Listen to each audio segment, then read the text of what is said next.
नाजरीन, पूरी दुनिया में 5 बड़े ओशंस पाए जाते हैं। इन 5 ओशन में सबसे बड़े ओशन का नाम पैसिफिक ओशन है। इसका एरिया तकरीबन 165 मिलियन स्क्वायर पर फैला हुआ है। आपको जानकर हैरानगी होगी कि हमारी ज़मीन का टोटल खुश्क हिस्सा 148 मिलियन स्क्वायर पर मुश्तमिल है।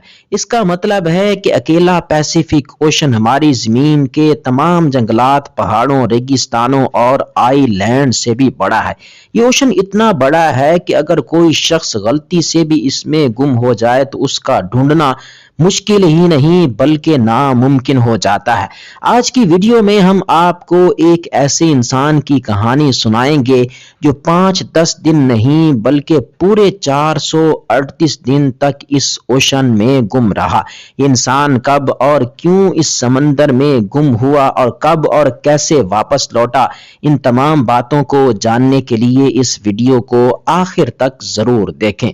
ये कहानी है 17 नवंबर 2012 की, जब मैक्सिको के एक छोटे से गांव में जॉस नामी एक मछेरा अपने एक दोस्त के साथ एक छोटी सी कश्ती में फिशिंग के लिए इस समंदर में जा पहुंचा।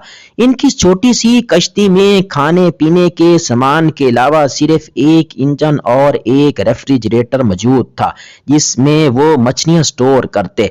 मैक्सिको के साहिल से 120 किलोमीटर दूर पहुंचकर इन्होंने मछलियां पकड़ने के लिए अपना जाल समंदर में डाल दिया, लेकिन उसी वक्त वहां एक खतरनाक समुद्री तूफान आ पहुंचा। यह समुद्री तूफान इतना ज्यादा खतरनाक था कि इनका मछलियां पकड़ना नामुमकिन हो गया। अपनी जान को बचाने की खातिर मछलियों के जाल को वहीं छोड़कर ये दोनों उल्टे पांव मैक्सिको के साहिल की तरफ चल पड़े। 6 घंटे मुसलसल कश्ती को चलाने के बाद ये एक ऐसी जगह जा पहुंचे जहां से मैक्सिको का साहिल सिर्फ 24 किलोमीटर दूर था।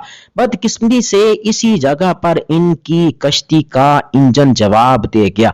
कश्ती को चलाने के लिए इनके पास चप्पू तक मौजूद नहीं थे। कश्ती में मौजूद एक रेडियो के जरिए इन्होंने अपने बॉस को पैगाम भेजा और इसके जवाब का इंतजार करने लगे। इंतजार करते करते इस रेडियो की बैटरी भी खत्म हो गई और इसी दौरान तेज हवाओं ने दोबारा से इनकी कश्ती को समंदर के बीच की तरफ धकेलना शुरू कर दिया। जैसे जैसे वक्त गुजरता गया इनकी कश्ती साहिल समंदर से 400 किलोमीटर दूर चली गई और अब इनका वापस आना तकरीबन नामुमकिन हो चुका था।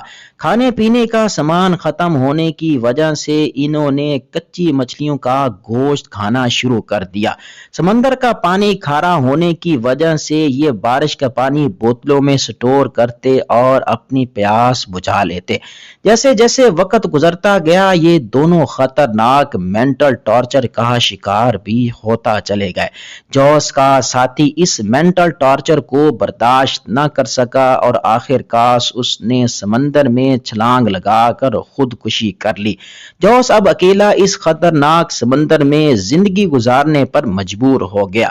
जॉस समंदर के जिस हिस्से में मौजूद था यह हिस्सा उस समंदर का खतरनाक और खामोश हिस्सा माना जाता है।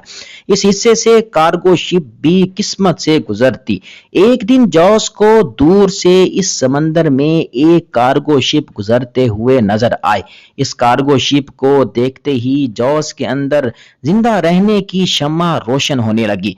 जॉस ने शिप की तरफ से मदद लेने के लिए हर तरह की कोशिश की, लेकिन बदकिस्मती से ये शिप जॉस की छोटी सी कश्ती को देखे बगैर ही आगे गुजर गई। शिप के आगे गुजरने के बाद जॉस के जिंदा रहने की उम्मीदों पर पानी फिर गया।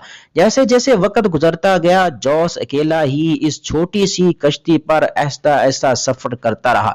एक वक्त आया जब उसने एक छोटी सी कश्ती पर अकेले तकरीबन 8000 किलोमीटर का सफर तय कर लिया। आखिरकार वो वक्त आ पहुंचा जब किस्मत जॉस पर मेहरबान हो गई। 30 जनवरी 2014 को पूरे 14 महीने के बाद जॉस ने समंदर में कुछ नारियल के फल तैरते हुए देखे। नारियल के फल को तैरता हुआ देखकर जॉस समझ गया कि करीब में कोई आइलैंड मौजूद है जहां से ये नारियल के फल टूट कर आ रहे हैं। जिस तरफ से नारियल के फल आ रहे थे, जॉस ने अपनी कश्ती को उसी जानिब गामजन कर दिया। चलते चलते आखिरकार जॉस एक ऐसी जगह पर जा पहुंचा जहां से उसे एक छोटा सा आइलैंड नजर आया।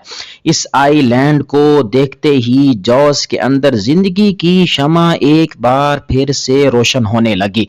चलते चलते आखिरकार वो इस आइलैंड तक पहुंच ही गया। 14 महीने के बाद ये पहला मौका था जब जॉस ने जमीन पर कदम रखा।